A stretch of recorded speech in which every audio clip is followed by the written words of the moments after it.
Modern WWE storytelling is all about creating singular moments. Long-term programs still exist, but only in skeletal form. Today, the company are just more focused on delivering quick-hitting dopamine fixes to fill highlight reels. They're pretty good at it, to be fair, but this calibration is largely to blame for the company's creative malaise. One of WWE's biggest long-term problems is their lack of follow-up. Even when they deliver a truly memorable moment, they're about as effective at keeping momentum going as I am at growing hair. Not good. Memorable jump-offs regularly nosedive, with each of these flashpoints going from treasure to trash in an instant. I'm Andy from What Culture Wrestling, and here are 10 awesome WWE moments that went nowhere. But before we begin, don't forget to subscribe to stay notified. Ding, ding, done.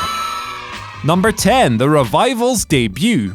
Raw 25 was easily their worst moment, but as Dash and Dawson stood around at the B-Team barbecue, filling their faces with bratwurst and bologna surrounded by goobers like Slater and Rhino, their stock had never felt lower. Their current sorry state is a million miles removed from an electric debut that saw them arrive the night after WrestleMania 33, then handily defeat the New Day, setting them up as a huge deal from day one. Sadly, this all faded away. Injuries piled up, and when both were healthy, WWE had no interest in pushing them. Undone through cack-handed booking, their debut's promise is lost. Number 9. Kairi Sane wins the Mae Young Classic. In September 2017, a company obsessed with making history and creating moments wrote Kairi Sane's name into the annuals by having her win the first ever Mae Young Classic. Now, it was a huge deal at the time, but outside of a single NXT Women's title shot, it brought few benefits. Winning the tournament was awesome, but Sane is now playing a bit-part role in developmental, facing the likes of Lacey Evans on the undercard, while Shayna Baszler, the woman she defeated in the final, shines on top. While WWE would be nuts not to push Kairi eventually, for now, she's doing nothing. Number 8. TAZZ defeats Kurt Angle. Kurt Angle was nearing his obnoxious best by January 2000, and with the crowd desperate for his undefeated streak to come to an end, WWE wheeled out former ECW champion and hometown boy TAZZ in New York at the 2000 Royal Rumble. The debutant choked Angle out in just 3 minutes. A huge win and an even bigger rub, making for one of WWE's most memorable modern debuts. But the follow-up? Piss poor. TAZZ continued on a steady path, but only for a couple of weeks. He was feuding with announcer Jerry Lawler by summer, became the Alliance's whipping boy in the Invasion, and after a few nagging injuries, he finally moved away from the ring entirely, just 2 years after that awesome debut. Number 7. Hideo Itami gets laid out at TAKEOVER Unstoppable. The former Kenta was plagued by injuries in NXT, with his first major shoulder problem arising in May 2015. A huge blow, as Itami was one of Triple H's first developmental dream signings. WWE turned it into an angle at NXT TAKEOVER Unstoppable. Itami was laid out in the parking lot to write him out, and Kevin Owens casually strolled by, saying, "That's a shame." A cool angle, and the company played the mystery up for a while, and then conveniently forgot all about it. Hideo's comeback was halted by several setbacks. He didn't return for over a year, and when he did, there was no mention of the mystery attacker on TV. A shame and a waste. Number 6. Luke Harper leaves the Wyatt family. Few modern storylines have started as brightly yet finished as poorly as Randy Orton infiltrating the Wyatt family. Luke Harper was a big part of this story. He was the man in the middle between Wyatt and Orton, and it was this tension that eventually led to the family falling apart. Free of his master, Luke turned face, and the crowd were super into it. Long considered one of WWE's most underused wrestlers, he was getting great reactions every time he stepped out, and there was even talk that he'd be added to Randy and Bray's WWE title feud. This didn't happen. Harper fell back into the crowd and he was taken off TV for weeks at a time,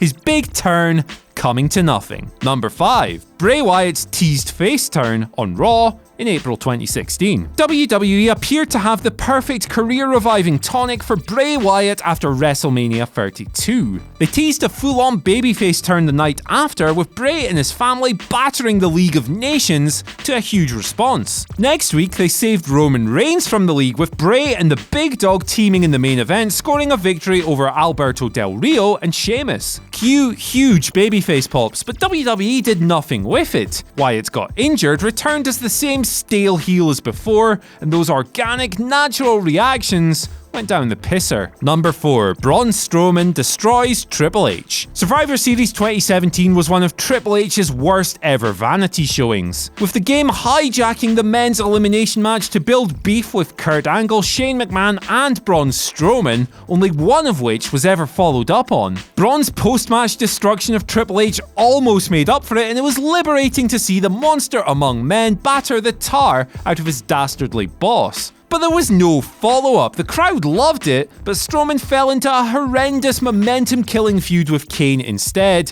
and it's unlikely that WWE will ever renew the Triple H beef now that 7 months have passed. Number 3. Christian finally wins the big one. Vince McMahon's apparent hatred of Christian's face was once touted as the reason he was never pushed as strongly as Edge, but he got his big moment at Extreme Rules 2011. Captain Charisma finally becoming World Heavyweight Champion was a huge cathartic release, and Edge felt it the most, crying real tears as he celebrated with his best friend. This could have been the springboard to lasting main event success. Alas, Randy Orton ended Christian's reign just 2 days later. A horrendous burial, and while Christian did get the belt back, it was only for 4 weeks.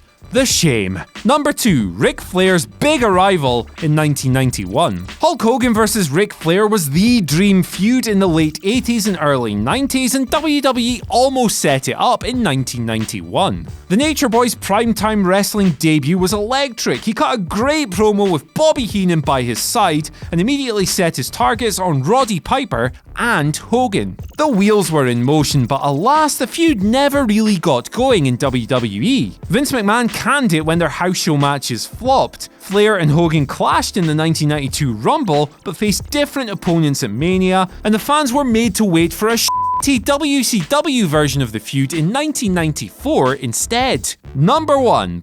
Dolph Ziggler ends the Authority at Survivor Series 2014. Long considered one of WWE's most misused stars, Dolph Ziggler was the sole survivor at Survivor Series 2014. Sting's WWE debut during the match was the biggest talking point, but Ziggler's victory was huge. The Authority were done. He'd ended their reign of terror and resurfaced as a major player all in the same night, and finally, he was heading back to the top. Except he wasn't. The Authority were back together a few weeks later, totally undermining Dolph's big triumph. He went back to the mid-card, embarking on the same directionless path he still treads today, his career once again undone by careless booking.